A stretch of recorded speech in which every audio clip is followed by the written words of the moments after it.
Before we get into this video, make sure you click that like button, subscribe to the channel if you want more football related content. I promise, and I do explain at the start of this video, that it's not always going to be football related content. We are going to try and vary it as much as possible now. But I hope you guys enjoy this video. Please like, subscribe, whatnot. But yeah, let's get into the video. Hey everybody. Welcome back to another football related video, but we do have some non-football related videos coming up in the nearby future, one of which should come out this week. I'm planning on a bit of a return to the old conspiracy theories, a guide to the world's most intriguing mysteries. I've had this book for what feels like forever, but I've only just found it. Like I've been emptying a few boxes since moving house, and this one isn't in like a particular order. It's just got random conspiracies, and it just talks to you about them. So the next video I should be reading through a few of these. I might do some like mic brushing. That's like an added trigger for you guys whilst reading through that. But the reason you clicked on today's video is because you want to know what type of players. Well, I've done a list of one player that each club needs this transfer window. This transfer window now. I don't follow every club in the Premier League. To do that, you'd have to have it as a full-time job. But from looking through who I believe each player, each club sort of needs or is lacking or has maybe lost this transfer window, I've lined up some suitable replacements and or, you know, just additions to the squad in general. It's going to be very quick. I'm just going to have I've noted down the player, the position they're likely to play, the club that they come from, the estimated fee. Now that can vary because, I mean, the player that I put for Chelsea is valued at £30 million, but we could be paying 60 because the clubs are gouging Chelsea of money knowing that they've got it at the minute. Okay, so again, I don't think these are necessarily like the likely transfers to happen, but this is my recommendations to the clubs. And then I've also got a note of maybe why they need to go there, or why they need to, or why the club needs to pick up a player like this. Anyway, like I said, it's going to be relatively quick. We're already a couple of minutes into the video. Let's get straight into it. So number one is Arsenal. We are going to do it in alphabetical order. But Arsenal, I've gone for Fabio Miretti. Now, this is a player that is a CDM for Juventus. Don't necessarily think he's made any first team appearances. If he has, it'll probably be in the cup. Juventus having just been deducted 15 points from the league and now sitting 10th place. A few players, understandably, might leave, so Miretti may end up staying there. It might be a good time for him to stay there, really. But I've put a fee of between 15 to 20 million pounds for him. He's like, I think he's young, he's like 18 or 19. I think he'll be a great backup for a player like Thomas Partey. He definitely, coming from Juventus, that Serie A style of play, he fits Arsenal's aesthetic of having a midfielder that can pass a ball and really good with the ball at their feet. Like I say, he's nice and young, so Arteta's building this young team. I think just having that extra depth.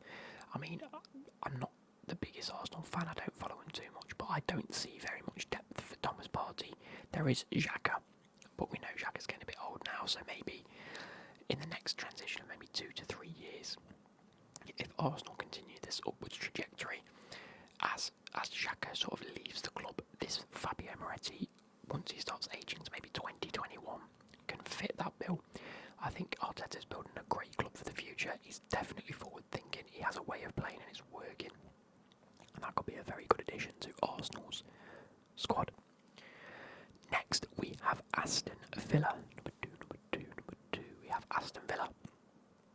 Now, Danny Ings has just left the club. I forget where he's gone. Where's Danny Ings gone? I can't remember. But he's left the club. I know that Aston Villa have the likes of Ollie Watkins and other players players that can play as a striker, but I do think it's good to have depth of attacking options. I do. Pardon me. So, I've gone with a player called Antonio Nusa. He's a striker from Club Brugge, definitely a young player that can really just come in and try and hit the ground running. A striker I've put a fee of about 4.5 million. I know they didn't get too much for Danny Ings. There may be other areas of the squad that are more important to things like Aston Villa, but I thought a very, very clear option is Danny Ings has left. That is still a hole in the squad. Whether Ings played very much or was very impactful is regardless, but it's still a hole in the squad that needs to be filled. So I've gone with Antonio Nusa from Club Brugge for about £4.5 million, nice and cheap. Next is Bournemouth. Now this was an odd one. I didn't really know who to go through with Bournemouth, but I've seen them being linked with maybe 2 or 3 wingers and potentially just attacking options that they can try and get the best out of. So I've gone with Marcus Edwards. Now that might seem bonkers, right? It might seem bonkers, but he is a left winger, right winger, can play striker, can drop back into cam. A very versatile attacker. He's got massive potential. We saw him when he was playing. Oh, by the way, he's at Sporting Lisbon. We saw him in the Champions League for Sporting Lisbon, or was it the Conference League? Whichever one they're in. It's probably Europa League now. I've said both of them and not the Europa League. But he's got massive potential, and I think a player as young as him, as talented as him, deserves to at least come to the Prem or to a much bigger squad at the very least. I'm not saying that Bournemouth is better than Sporting Lisbon, I'm just saying that it could be the next step in his career. A fee of around £25 million is on the cards. At one point he was linked to a few clubs like Tottenham themselves, but they've sort of fizzled out a little bit, so I think if he's going to make his move, it's going to have to be to a club like Bournemouth or, I don't know, a Crystal Palace type squad, I don't know. But for £25 million, I think that would be an incredible addition to Bournemouth's team. Again, Bournemouth was one of those where I was a bit unsure of who to go for. I looked at who there was sort of rumoured with wingers, and I thought, you know what, a player like that could be a statement signing in January as well. Brentford, I've gone with a great little addition here, I think. So Brentford tend to pull in players that no one's ever heard of before. If they have heard of them, they've got to be a name, right? So I've gone with Mohamed-Ali Cho, or Momo Cho, I think he's also known as. He's a striker currently playing for Real Sociedad. Again, a very young player. Brentford like to bring in these young players that they can sell on for a profit. I think a striker from Sociedad is definitely on the cards. He's valued at around £15 million. I think that could go up to about £20 million if, you know, Sociedad demand it.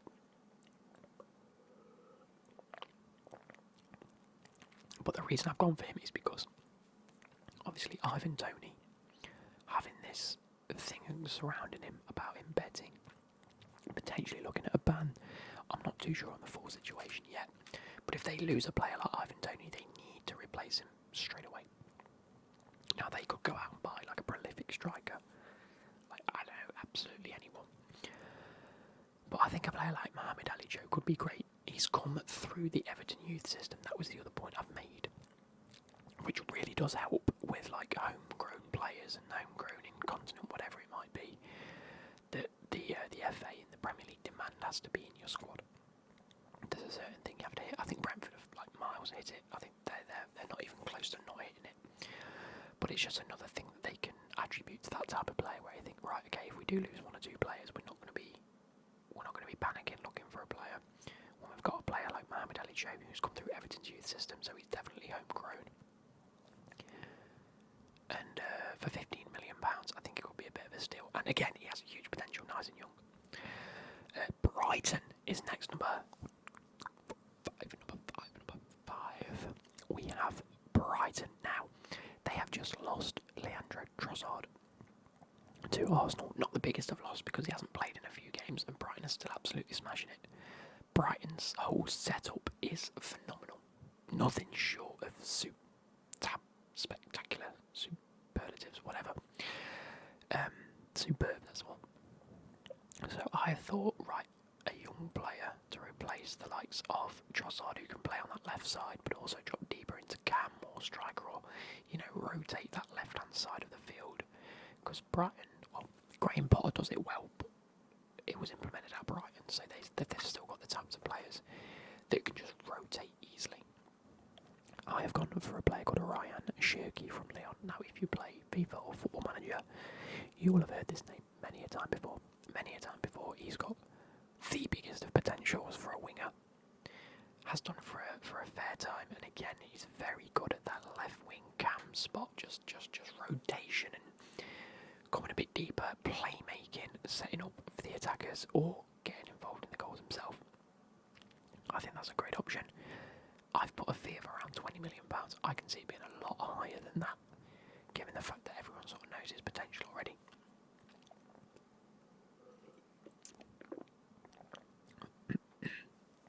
Moving forward to number six.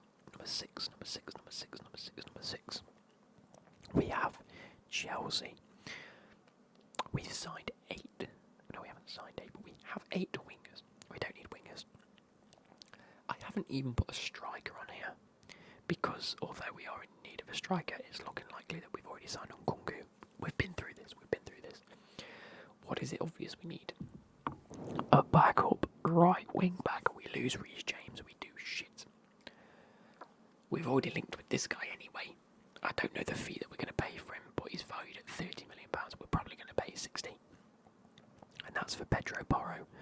Pretty sure he came through Man City's youth system. He's currently at... Oh, I've put Real Sociedad. Is that not meant to be Sporting Lisbon? Where's Pedro Porro? Yeah. Is it Lisbon? I'm an idiot. There we go. So I don't know why I've put Sociedad. Sporting Lisbon. Let's give it a capital L. Yeah. So a right wing back, definitely an attacking fullback. Definitely picks the ball up with his feet, runs with it, dribbles, crosses. Just what we need. We've had Azpilicueta. I love him to bits, but he isn't good enough as a wing back anymore. We've got the likes of Lewis Hall coming in at centre mid, right wing back, left wing back, up top. We can't keep using him like that. We need him to solidify a position, and it isn't right wing back. I'm sorry. We need a backup right wing back, and Pedro Porro is almost like the perfect backup option. Now we move on to number 7, with Crystal Palace. Well, the next two I've put on here for the similar reasons. I've recommended Crystal Palace go and sign Conor Gallagher. That sounds mental because he's coming to the team this year. I don't like him. I liked him at Crystal Palace. They've had him on loan before. He was incredible at Crystal Palace. They know what he's like. This year, it seems they're missing that type of midfielder from their team. Just go and sign him. I've put a value of around £30 million. I think it could even be less than that. I reckon Chelsea are just looking to fuck him off and say, look, give me your offers for him. They've already said that Conor Gallagher, Loftus-Cheek, Ziyech, Havertz, whoever else might be, that they're willing to listen to offers for them. So at the same time, Crystal Palace just needs to go, look, this is what we're willing to pay for this player, that's it. No negotiating, this is what we're willing to pay for the player. It's up front, done. And I think he could happily go, yeah, I can see it happening. I'm going to be gone next season anyway, because they're going to rebuild the midfield, hopefully. I don't think he's going to feature. He's far too aggressive. He just picks up too many yellow cards. It is ridiculous. He's just diving in at anything. It's dangerous. And I think it could be a good option for Crystal Palace. So £30 million, he's potentially looking to leave. I don't think he's worth £30 million. I think 20 to 25 is good enough, but he's valued at 30. So anyway, moving on to number 8. 1, 2, 3, 4, 5, 6, 7, 8. Yep, it is Everton. Now, I don't know what's going wrong with Everton, but I also know that there's more people looking to leave Chelsea. Everton's manager is Frank Lampard. And I know Frank Lampard tended to quite like this player in terms of his versatility.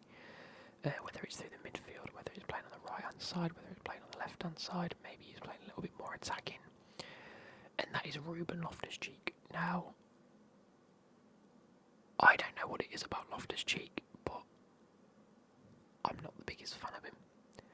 I think that he had a good stint like a good maybe 3-week period in the Europa League, and then everyone said he was incredible.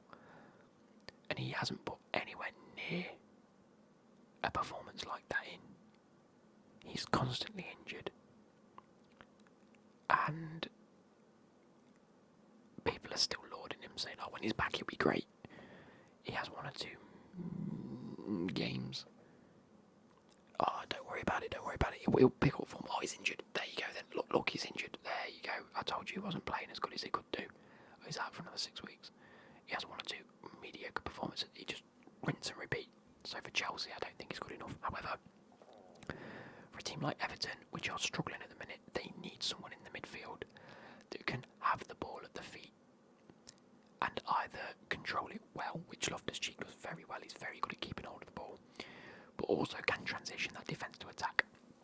Now, when Lampard was at Chelsea, one of the things that I said he lacked as a manager was being able to transition that defence to attack. I think defensively it was at best, but at the same time, when we were good, we were good. Do you know what I mean? The attack was good when it was good. The midfield never seemed to cohese very well, and at Everton it seems very similar. Like, they've got the right defenders, they've got great attackers. Yes, they lost Richarlison, but they've still got Calvert-Lewin. I think they do need that player in the midfield that can bring it together. They've got Anthony Gordon, who looks class, by the way. I do again think that they just need someone that can transition that midfield to attack, or from defence to attack, and I think Loftus-Cheek could be a great option for that. Again, probably looking to leave Chelsea knowing what's coming. So yeah, and homegrown in nation, so it's great. This video's getting on a bit, isn't it? Right. Moving on to number 9, we have Fulham. I've made the note that just says Willian's old. It's not really what I want to go with here, but I think that from where Fulham are heading, they've got a great striker in Mitrovic is scoring goals. You've got, who's the other guy, Carlos Vinicius, is it? Something like that. They scored the goal against Chelsea, he looks great. I still think they need a proper left winger, or right winger, or whatever. I think they need a proper winger that can have the ball at the feet, dribble with it, and create chances. I didn't really know who else to go with Fulham. I didn't really see too much wrong with their team. I think they've got a good midfield. I think their defence is, but I don't know who you'd really replace. So I just think adding a great winger to the ranks who's been putting in consistent performances over in the Eredivisie with the likes of AZ, I think that's needed, and that's why I've gone with Jesper Karlsson. I think nice young, really good dribbler, really good creative playmaker, can do bits for a team like Fulham. Valued at around 18 million, so could get him around that £20 million mark. I don't think it's going to be the worst thing in the world, and again, it's a nice little addition to the team. Outside of that, I wouldn't even begin to know where you'd probably try and upgrade maybe the defence. I don't know. Leeds, now, I'm actually fuming because I've put this player down and he's been linked to Tottenham this morning. So, who have I gone with? I have gone with Zaniolo from Roma. Now, Tottenham wants him on loan and don't want to pay a fee for him. Roma are happily looking for bids for him, but want him to move on a permanent transfer.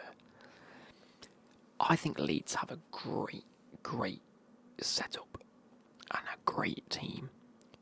I just think Jesse Marsch has gotten playing relatively okay at the minute, but I still look at them and think you're missing something. You've got a defence that's actually really good. It's yes, you play this ridiculously attacking football and it leaves holes in your defence, but the defence themselves can be solid at times. Your attack is class. I really do like your attack. You lost Calvin Phillips. Okay, hold your hands up. It was a big enough fee to happily get rid of him, and you signed 2 really good centre mids. In the likes of, who was it? It was Aronson. And who's the other guy? It wasn't Rocker. Who was it? I can't remember who it was. And they're very similar in the sense that they're just good. You've lost Matthias Klick. He's gone. I think you do need that one. I know Aronson likes to have the ball and create and bring forward a bit like that Kovacic role of just picking up the ball, running with it, beating your player. Great. I think you need that person in the midfield that is clever with it, that's like very meticulously clever with it, and I think Zaniolo could be that guy. Leeds, when they transition forward, they're fucking everywhere. Right, they're absolutely everywhere. They run, they go ping, ping, ping, ping, ping. It's brilliant to watch. Zaniolo is that man. I'm sorry, he is. He can play cam, centre forward, right wing, left wing. He can happily be in that middle. Pivot very well. Link up with Aronson, I think could be ridiculously good, in my opinion. I think being able to create, pick a pass very well. Seria's very, very, very pass oriented. I think he can just sit in that gap in between the midfield, attack and defence. Sort of, you can either transition from each, like in between the defence and the midfield, and sit a bit deeper and play them passes. Or if need to be, you can push forward, sit in between the likes of the midfielders in the attack, and again just sit in that pivot pocket and move and just cause absolute havoc and play them creative passes through. £35 million seems like a lot for Leeds to spend, but they earned so much money this transfer window just gone in the summer. I think they can reinvest a little bit more and pick up a great player that's looking to leave at the minute anyway, or at least it's being shopped out the window. Next we have Liverpool.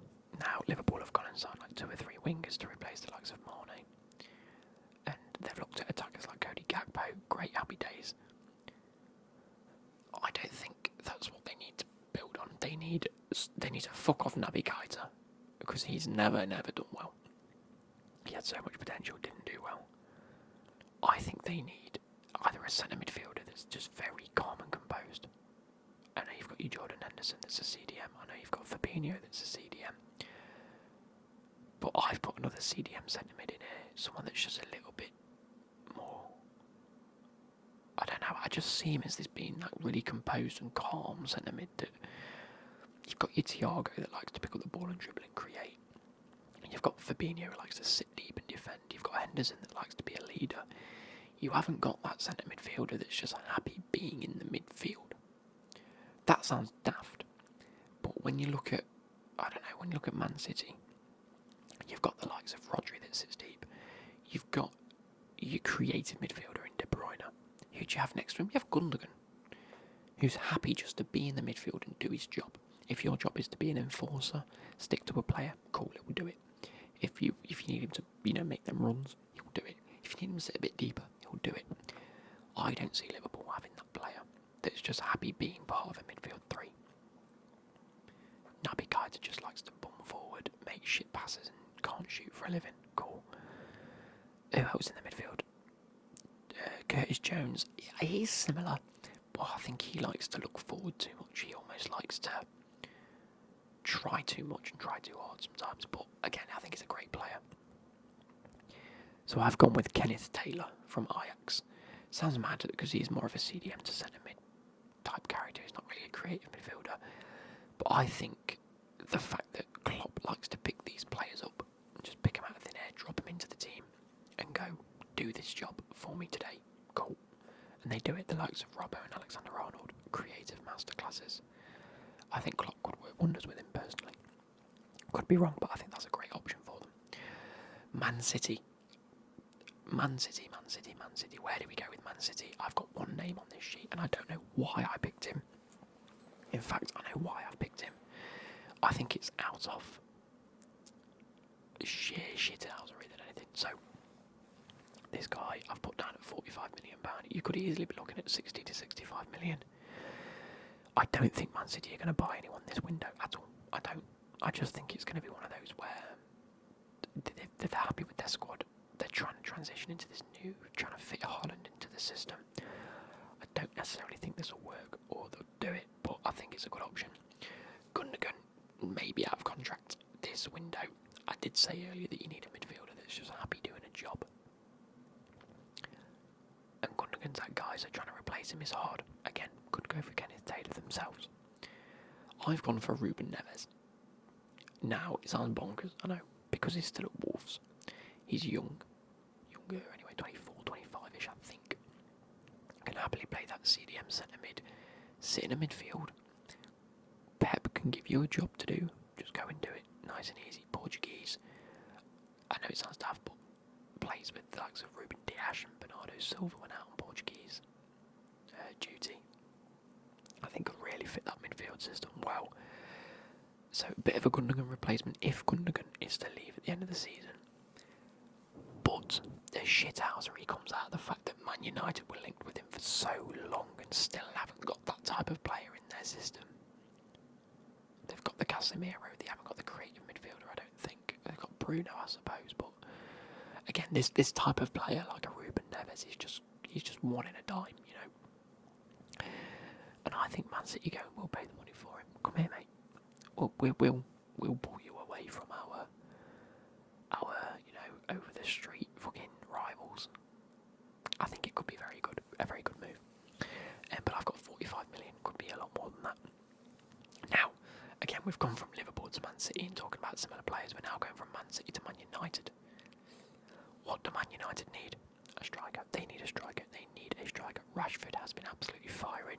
Great. Bruno's done very well. Great. Ronaldo's left. Great. Mason Greenwood. I ain't talking about Mason Greenwood. It ain't going back to Man United. I can see that happening. So, they need a striker. They've been linked with the likes of Osimhen. I can see that happening. Nice and young. Great ability. Really good player. And I'd actually quite like him at Chelsea, to be fair. Would actually do very well under the Ten Hag system, but I haven't put him down. Harry Kane has been linked. I'm not putting him down because Harry Kane is not leaving Tottenham now. He's not leaving Tottenham now unless it's like Bayern Munich, Juventus, I don't know, Barcelona, Real Madrid, one of them teams. Kane isn't going to Man United at all. I've gone for Benjamin Sesko. Sesko, buy him at Tesco, I don't know. But he's a striker, currently plays for RB Salzburg. Valued at around 25 million. I think you could easily be looking at 45 to 50 million for this type of player. Absolute bags of potential. Has been showing it for a good year or two now. Really deserves that big money move to a top club that was looking for a striker. He just fits the bill at Man United. I'm not being funny, he just fits that bill. Ten Hag could probably try and get the best out of him. One of those players where, because it's such a hole in their team at the minute of like an out-and-out goal-scoring striker, Martial's playing at the minute. I don't rate him at all. I think it'd be a good time to ship Martial out, get a player like Benjamin Sesko in, and just say, look, we've got the wingers set up exactly how we want them, we've got the midfield set up, we've got the defence set up exactly how we like it. This is how we need you to play. Learn how to do it, go and do it. Simple as that. He's nice and young enough to know that he can change the way he plays football. Or just fit the bill. He might just run into that team and be like, this is exactly how I play. Bang, goal, bang, goal. Could be class. I think Benjamin Sesko at the minute is at that stage that Haaland was at maybe a couple of years ago when he was also at the likes of Salzburg. Before he got the move to Dortmund. Maybe it's just a time for Sesko to go, fuck the Dortmund move. I want the Man United move. Just my opinion. Next is Newcastle. For me, we're at 30 minutes already. Newcastle. What do they need? Right, Almiron is firing. Great. Their attack, whether it be Callum Wilson or Alexander Isak, is great. Their midfield, Bruno Guimaraes, unreal. You've got Joe Ellington in the midfield as well now. Looking brilliant. Eddie Howe's done wonders. The defence, you've got, who is it? Who did they buy? The Dutchman, I can't remember his name. Why can't I remember his name? Anyway, done class, Trippier class. Are they using it left back? I should have gone with the left back, but I haven't. I've gone with a right/left midfielder. You know, either as very good backup or to be put in there ahead of St Maximin. Now I know Newcastle fans are in awe of St Maximin and I do like him. I just think he's a bit of a mean player. I don't think he's genuinely got that cutting edge quality. Like Almiron has shown it this year that he's got cutting edge quality. And if he continues it, class. I do believe Alexander Isak can make the difference for Newcastle, especially if and when they get into Champions League. I just think if they need a proper winger, like an out-and-out, not creative player, not a goal scorer, just an out-and-out winger, do you know what I mean? Just that can create chances. And I know St Maximin is that player. I just don't see him as being anything better than what he currently is. I've gone with Moussa Diaby from Leverkusen. whether he's backup or first team, is valued at around £50 million, which is a lot of money. But Newcastle have a lot of money already, so they can afford to pay it. He's already been linked with 1 or 2 clubs around the world anyway. Currently at Leverkusen, starting to really show the quality that he's got. Could be a good move for Newcastle to go for. I don't know. It's one of them ones where I was a bit unsure. Probably should have gone with a left back. Who have they got at left back? Let's have a quick Google.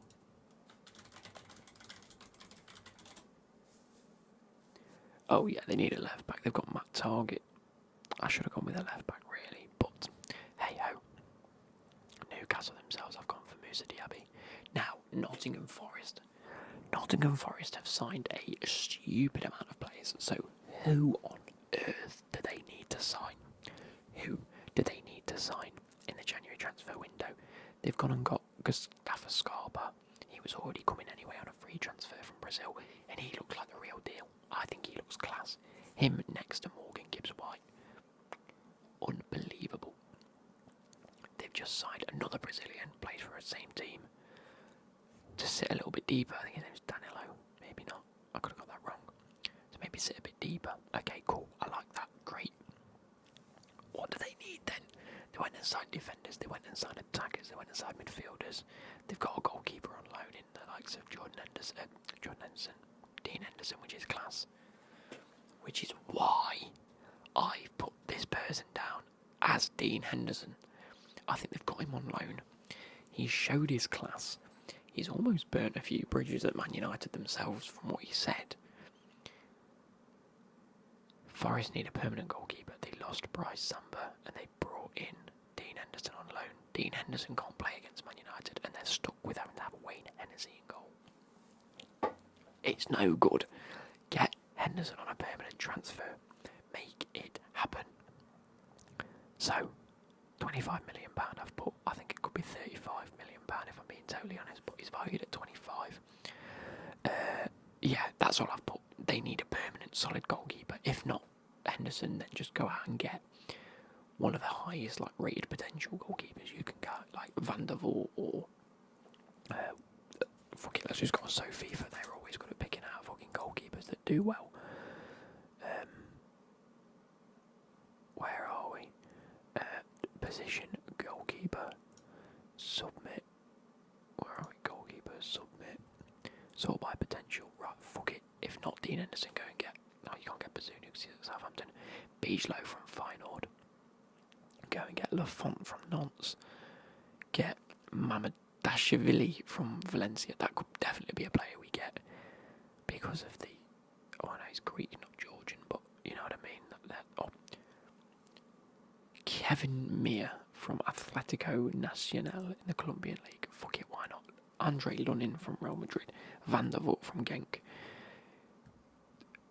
Go and get a goalkeeper that's gonna be good in the next couple of years. Capriel from Barry. Chevalier from Lille. Let's go through that. Let's pick a goalkeeper out. We need a permanent goalkeeping fixture. Anyway. Southampton is next. Southampton. Ooh, straight in your ear, look. Ooh. Who do we go for at Southampton? That was me watch. I should bang me watch on the desk. Shite. Anyway. Who do we go for at Southampton? They need a strike. They need a goal scorer. They're lacking goals. It's unbelievable. Let's have a look on the Premier League website. Not the Premier League website, but the table itself. Southampton at bottom. Which one's goals for? They've scored 17 goals. Only Wolves have scored less. Have I put a striker down for Wolves? I actually haven't. But 13 goals. 17 goals. Same as West Ham. Less than Wolves. But Wolves have a game in hand. Mate, Leeds have scored 26 goals. Oh my god. That's a ridiculous amount. Anyway.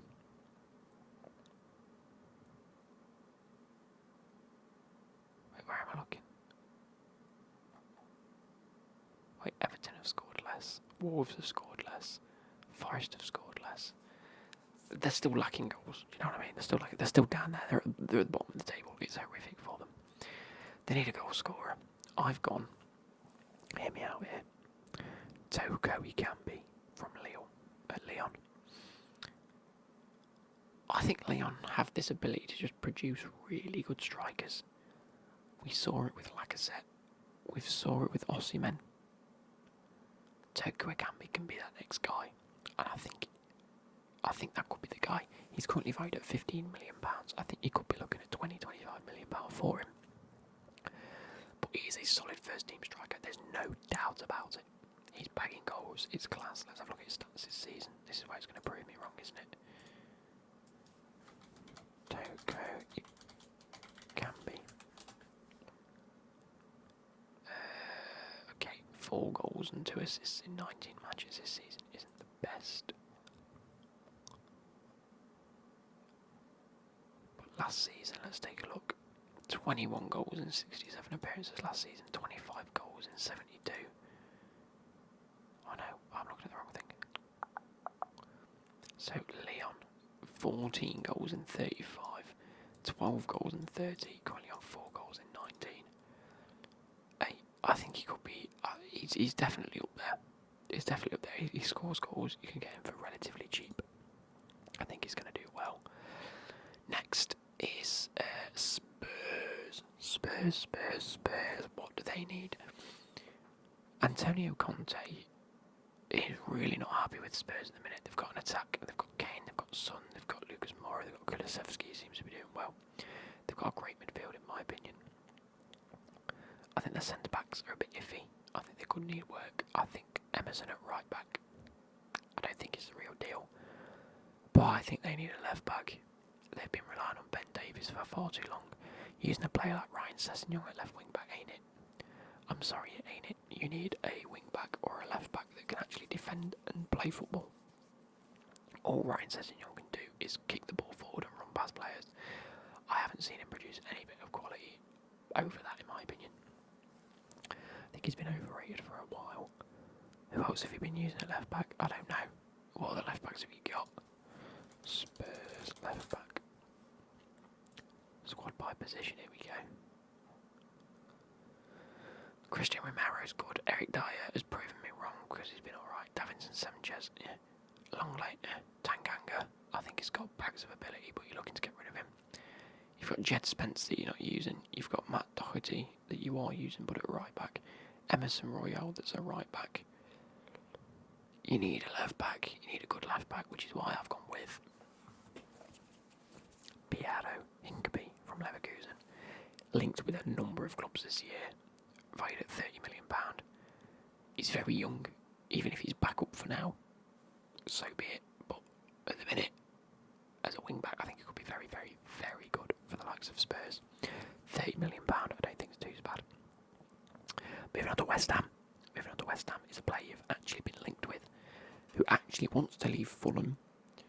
Dawson has left West Ham, as far as I'm aware. If not, he's heading out the door. He's old anyway. But that is a player called Diaby. I hope I got that right. Diaby from Fulham. Centre back, valued at about £20 million. Nice and young. Been linked with 1 or 2 moves already away from Fulham. Fulham trying to keep him down, but keep him tied down to a contract. But I think with Dawson leaving, and the fact that Moyes isn't particularly happy with the defence, you're not scoring enough goals, but they'll come. He just needs to learn how to use Scamacca correctly, in my opinion. I think there needs to be a little bit of compromise there with Scamacca of either ever so slightly tweaking the system to fit Scamacca, or Moyes going, look, Scamacca, we need you to do this job. I don't know, at the minute you're not doing it. Anyway, the goals will come. They've got a great attack. Centre backs are very hard to replace because they're either good or bad. They're never sort of in between. So Dawson, for me, leaving opens a gap up for a player like Adebayo to at least come in as backup and then work his way to the team full term. And then last but not least is Wolves or Wolverhampton Wanderers. I find it tricky for Wolves because they need to score goals at the minute and they're not. They've bought strikers in the past, it hasn't worked. They bought a player, Guedes, who now they've loaned back to Benfica because he's just really not working here. So I've gone on the same vein, if the first one I've actually done is just a loan until the end of the season for them to gather their thoughts about who and what they want to keep in the club and in the squad and who they want to get rid of. So I've said either a fee of his transfer market value, which is £10 million, which they won't pay because he's worth way more than that in my opinion, and that is Marquinhos from Arsenal. So Arsenal signed this midfielder, Marquinhos, right mid, left midfielder. Don't really think he's made too many appearances in my opinion. I can't remember where is he from Arsenal. His transfer market value is £10 million. They paid a lot more. They paid £3.5 million to Sao Paulo. I don't think they'll sell him straight away for 10. He's 19 years old. He's a right and left winger. What does it say? What was I going to look for? His stats this season. He's made one appearance in the Premier League for a minute. He's made 3 appearances in the Europa League in which he got a goal and an assist. I think if you're Arsenal right now, you're thinking, right, we're in January, we need to send him out on loan, we need to get him regular game time to keep him A, match fit, and B, we need to get him prepared and ready. He's played one match in the FA Cup where he spent 8 minutes, and then he had 62 minutes in the Carabao Cup. But he has been playing in the Premier League too, which is good to note, in which is 5 appearances, 4 goals, 2 assists in 393 minutes of football, which is a goal contribution every 99 minutes. How is that every 99 minutes? How is that every 99 minutes when he's only played 5 games and got 6 goal contributions? I don't know. Anyway, I think that could be a very, very good option for Wolves now that Guedes has left. It's opened a bit of a space up into the team. They need that creative winger, one that can pick up the ball, run with it, create chances. Just have him on loan for 6 months, get him that game time. Anyway, I hope you guys have enjoyed.